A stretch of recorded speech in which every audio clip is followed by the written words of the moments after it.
तो finally friends एक और जो है बिहार विधानसभा में भर्ती निकल कर आ चुकी है। अभी कल ही के डेट में बिहार विधान परिषद में 4 वैकेंसी का डेट खत्म हुआ था फॉर्म भरने वाला। 22 तारीख तक लास्ट डेट था, जिसमें आपका सिक्योरिटी गार्ड, इसके अलावा डाटा एंट्री ऑपरेटर, इस तरह से वैकेंसी थी, परिचारिक की वैकेंसी। तो वो वैकेंसी जैसे ही खत्म ही हुआ कि एक नया वैकेंसी आ गया बिहार विधानसभा में।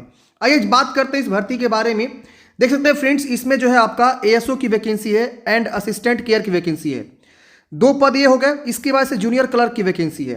अगर आप इस पद के लिए फॉर्म भरना चाहते हैं तो आप ग्रेजुएशन होने चाहिए, और क्लर्क के पोस्ट पर फॉर्म भरना चाहते हैं तो आप 12वीं पास होने चाहिए और आपके टाइपिंग यहाँ पे आनी चाहिए। जी हाँ दोस्तों, हिंदी इंग्लिश दोनों टाइपिंग यहाँ पे बोली गई है। तो इस वैकेंसी के बारे में संपूर्ण जानकारी हम डिस्कस करेंगे। बिहार विधानसभा में जो वैकेंसी अभी के डेट में निकाली गई है, ऑफिशियली नोटिफिकेशन फ्रेंड्स मैंने आपको दिखाया, जो कि इस वेबसाइट से जो है आप भी डाउनलोड कर सकते हैं और पढ़ सकते हैं। चलिए हम डिस्कस करते हैं इस वैकेंसी के बारे में डिटेल में, क्योंकि डिटेल में हमारा काम है डिस्कस करना, आपका काम है वीडियो को लाइक करना और दोस्तों को शेयर करना, बताना।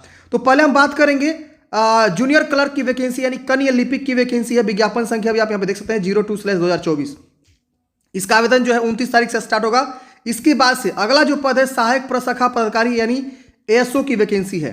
इसमें सहायक अवधायक यानी जो है केयर टेकर की वैकेंसी यहाँ पे रहने वाली है, अंग्रेजी में नाम। और विज्ञापन संख्या 01/2024 का, इसका भी आवेदन 29 तारीख से 15 फरवरी तक यहाँ पे कंडक्ट करे जाएंगे फॉर्म फिलअप। तो चीज़ों को समझते हैं। जबरदस्त सैलरी है, गवर्नमेंट भर्ती है, और एक जो है क्या बोलते हैं औदा जो आपका होगा ना, वो आप कहलाएंगे बिहार विधानसभा में काम करता है। वाह, तो ये चीज़ें आपके जो है होने वाली है। तो पहले हम समझते हैं क्लर्क के पोस्ट पे क्या जो है योग्यता, age limit, form fill up, selection process. उसके बाद हम बाकी के जो पद है एएसओ वाला जिसमें ग्रेजुएशन पास बोला गया, उसके ऊपर हम चर्चा करने वाले हैं। तो वीडियो को फ्रेंड्स आप लास्ट तक देखिए। वीडियो को आप अच्छे से देखते नहीं है, काफ़ी सारे जो है चीज़ें क्रिएट हो जाती है।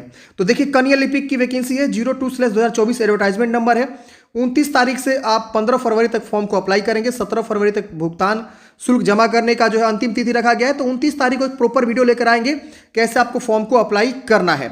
अब यहाँ देखेंगे तो इसकी सैलरी जो है यहाँ पे देखेंगे तो वेतन स्तर जो है आपका लेवल 2 रहेगा। 19,900 से लेकर 63,200 प्लस जो भत्ते होते हैं वो आपको जो है मिलने वाले हैं। अब भत्ते अगर हम इसमें जोड़ दें तो फ्रेंड्स आपकी सैलरी जो है ना 38,000 प्लस यहाँ पे आपके पहुँच जाएगी मेरे हिसाब से। बट ये अप्स डाउन होते रहता है, अलग अलग सेंट्रल वाइज, स्टेट वाइज और पोस्टिंग वाइज। तो ये बिहार विधानसभा की पोस्टिंग है, तो इसमें जो है आपके इतने के आसपास जो है आपकी सैलरी, जो आपकी बेसिक सैलरी होती है वो आपको यहाँ पे रहने वाला है। ठीक है ना। तो ये है 29 तारीख से फॉर्म फिलअप स्टार्ट है, 15 फरवरी लास्ट डेट है। अब यहाँ देखेंगे तो नंबर ऑफ पोस्ट जो है 19 रहने वाला है, और महिलाओं के लिए इसी पद में से 35% रिजर्व करके 9 पद जो है यहाँ पे क्रिएट किया गया है। इसमें देखेंगे तो इंटरमीडिएट आप पास है तो फॉर्म को अप्लाई कर सकते हैं, किसी भी विषय में इंटरमीडिएट तो फॉर्म को अप्लाई कर सकते हैं, कोई दिक्कत नहीं होने वाला है। अथवा समकक्ष लिखा गया है तो कोई डिप्लोमा किया हुआ 3 इयर्स वाला मैट्रिक के बाद वो भी यहाँ पे फॉर्म को अप्लाई कर सकता है। अगर आप बिहार के निवासी हैं तो अपना जो है जाति निवास या बनवा लेंगे, आप SC ST से हैं तो। अगर आप OBC आएंगे, OBC 2 भागों में बढ़ जाता है, एक BC 1 हो जाता है, एक BC EBC हो जाता है, ऐसे होता है, BC और EBC होता है बिहार में। तो इन दोनों को जो है OBC नॉन क्रीमी लेयर जो है बनवाना होगा और निवास बनवाना होगा। फॉर्म भरते समय आपसे मांगे जाएंगे, यहाँ देखिए लिखा हुआ है। अगर कोई विवाहित अविवाहित महिला है तो अपने पिता के स्थायी पता से निर्गत जो अपना जाति प्रमाण पत्र करवाएंगी, या क्रीमी लेयर है वो भी अपना यहाँ पे पिता के स्थायी पता से होना चाहिए। ये आप समझ गए। उम्र सीमा की बात करें तो 1 अगस्त 2023 को आपकी उम्र सीमा 18 वर्ष होनी चाहिए। अधिकतम जो है 37 वर्ष जनरल के लिए, जनरल या अदर स्टेट के कोई कैंडिडेट्स है, भले वो किसी कैटेगरी से आता हो, 37 वर्ष उम्र सीमा जो है बोला गया है। और महिला के लिए, भले वो जो है जनरल हो, बिहार के निवासी हो, पिछड़ा वर्ग, अत्यंत पिछड़ा वर्ग 40 वर्ष उम्र सीमा यहाँ पे रखा गया है। यहाँ महिला पुरुष पिछड़ा और अत्यंत पिछड़ा वर्ग 40 वर्ष। SC ST महिला पुरुष के लिए 42 वर्ष की उम्र सीमा यहाँ पे रखी गई है। अब बात करें परीक्षा की पद्धति, तो मात्र 2 एग्जाम देना है। जी हाँ दोस्तों, पहला एग्जाम आपका रिटन एग्जाम होगा, उसके बाद आपको टाइपिंग देना है, बस इसका सिलेक्शन यही है। डेट्स ऑल, खत्म, आपकी सैलरी उठना शुरू, आपका जॉब लग गया। अब यहाँ देखेंगे तो परीक्षा की पद्धति जो है 2 चरणों में परीक्षा ली जाएगी। प्रथम जो है प्रारंभिक परीक्षा कहलाएगी, जो बहुविकल्प वस्तुनिष्ठ प्रकार की होगी, OMR यानी ऑफलाइन एग्जाम होगा, हिंदी अंग्रेजी, उसके बाद से आपकी टाइपिंग होगी। यानी जो प्रारंभिक परीक्षा में सफल होगा उनको जो है सीधे हिंदी और अंग्रेजी की टाइपिंग यहाँ पे देना होगा। प्रारंभिक परीक्षा की बात करें तो इसमें जो है बोला गया है कि 100 प्रश्न होंगे, 2 घंटे आपको समय मिलेंगे। 400 अंकों की आपकी परीक्षा होगी। एक सही उत्तर के लिए 4 अंक मिलेंगे और गलत उत्तर के लिए 1 अंक की काट ली जाएगी। अब यहाँ पे देखेंगे तो सामान्य अध्ययन से 50 क्वेश्चंस यहाँ पे रहेंगे, सामान्य विज्ञान गणित से 20 क्वेश्चन, मानसिक क्षमता जांच एवं तार्किक यानी रीजनिंग से 30 क्वेश्चंस आपके यहाँ पे पूछे जाएंगे। अगर हम बात करें सिलेबस की तो यहाँ पे आप देख सकते हैं सामान्य अध्ययन से आपका जो है सिलेबस यहाँ दिया गया है, जो कि आपको यहाँ पे ये सब चीज़ें जो है पढ़नी होती है। और इसकी वजह से सामान्य विज्ञान गणित में आपको क्या क्या पढ़ने हैं यहाँ पे आपको जो है सिलेबस दे दिया गया है। इसकी वजह से mental ability and logical reasoning में आपको क्या क्या पढ़ना है यहाँ पे सिलेबस इन्होंने डिटेल में दे दिया है। अब पढ़ेंगे यहाँ पे तो टंकण जांच परीक्षा इसके बाद होता है। प्रारंभिक परीक्षा के माध्यम से कुल उपलब्ध रिक्तियों के 10 गुना बराबर निर्धारित अर्हता प्राप्त करने वाले अभ्यर्थियों का चयन टाइपिंग एंड टेस्ट के लिए यहाँ पे बुलाया जाएगा। यानी भर्ती के 10 गुना जो है लोगों को ये लोग क्या करेंगे, टाइपिंग के लिए बुलाएंगे, मेरिट बनाएंगे। इसके बाद से ये बोला गया हिंदी एवं अंग्रेजी यानी दोनों आपका टाइपिंग होगा 30-30 शब्द प्रति मिनट के हिसाब से। और यहाँ पे आपको जो 10-10 मिनट समय मिलेंगे, यानी 10 मिनट में कोई पैराग्राफ खुलेगा अंग्रेजी का और बोलेगा आपको टाइप करना है। फिर आपको जो है 10 मिनट के लिए कोई हिंदी का पैराग्राफ खुलेगा, बोला जाएगा कि आपको टाइप करना है। कंप्यूटर पर ही टाइपिंग होती है टंकण, और इसमें आपकी जो गलती होती है 1.5% छूट होता है। आपको पता है कि 1.5% यहाँ पे जो है छूट भी रहता है अगर आप गलती कर देते हैं तो। इससे ज़्यादा अगर आप गलती करते हैं तो वो रिजेक्ट हो जाते हैं आप। मेधा सूची यहाँ पे बोला गया है। इसके बाद से यहाँ पे परीक्षा शुल्क बोला गया है। तो देखिए फॉर्म भरने का जो शुल्क है, अगर आप बिहार राज्य के मूल निवासी से ईबीसी हैं, बीसी हैं, ईडब्ल्यूएस हैं या जनरल हैं या बाहर राज्य के कोई भी अभ्यर्थी हो, भले वो महिला हो या किसी कैटेगरी से हो, उनको 600 रुपये अप्लीकेशन फी है। बिहार के कोई महिला है, SC ST है, महिला में कोई भी हो, भले वो जनरल हो या ओबीसी हो, कोई भी हो, उनको 150 रुपये अप्लीकेशन फी देना हो, लेकिन बिहार का निवासी होना चाहिए। और बिहार का SC ST को 150 रुपये अप्लीकेशन फी यहाँ पे लगने वाला है। आप ऑनलाइन जो है यहाँ पे फॉर्म को सबमिट करते समय जो है क्या करेंगे, पेमेंट को जमा करेंगे नेट बैंकिंग या कार्ड के द्वारा। यहाँ पे आप देखेंगे तो ये इसका इंपॉर्टेंट डेट है, इस दिन मैं आपको प्रॉपर एक वीडियो लेकर आऊँगा। तो ये एडवर्टाइजमेंट जो है समाप्त होता है। अब आती है दूसरी वैकेंसी, जो कि हम यहाँ पे चर्चा करने वाले हैं दूसरी वैकेंसी के बारे में, जो कि ये है। आप यहाँ पे देख सकते हैं इसका जो विज्ञापन संख्या आप यहाँ पे देख सकते हैं। अगर आप देखिए दोनों के लिए एलिजिबल है, मतलब ये एडवर्टाइजमेंट के हिसाब से यहाँ पे चला जा रहा है। अगर इस एडवर्टाइजमेंट के लिए आप एलिजिबल है तो इसके लिए भी भर सकते हैं। क्लर्क के लिए अगर आपने अभी मैंने पीछे डिस्कस किया उसके लिए भी आप एलिजिबल है, उसका विज्ञापन संख्या 02/2024 है, तो उसके लिए भी आप आवेदन कर सकते हैं। अलग अलग फॉर्म भरना होगा, अलग अलग आपको फी जमा करना होगा। इसका भी आवेदन स्टार्ट हो रहा है 29 तारीख से, 15 फरवरी तक लास्ट डेट है। 17 फरवरी तक आप पेमेंट जमा कर सकते हैं। इसमें देखेंगे तो सैलरी भैया बहुत जबरदस्त है। वेतन स्तर 7 यहाँ पे देख सकते हैं सैलरी है, यानी आपकी बेसिक सैलरी जो है 44,900। इसमें DA PA तमाम चीज़ें ऐड होगी ना, तो ये सैलरी बहुत ही जो है अच्छा हो जाएगा। तो ये जबरदस्त भर्ती है और सबसे ज़्यादा पद इसी में है। ASO, अंग्रेजी में नाम इसको ASO बोलते हैं, सहायक प्रशाखा पदाधिकारी। ये CGL लेवल की जो वैकेंसी होती है ना फ्रेंड्स, वो वाला वैकेंसी है।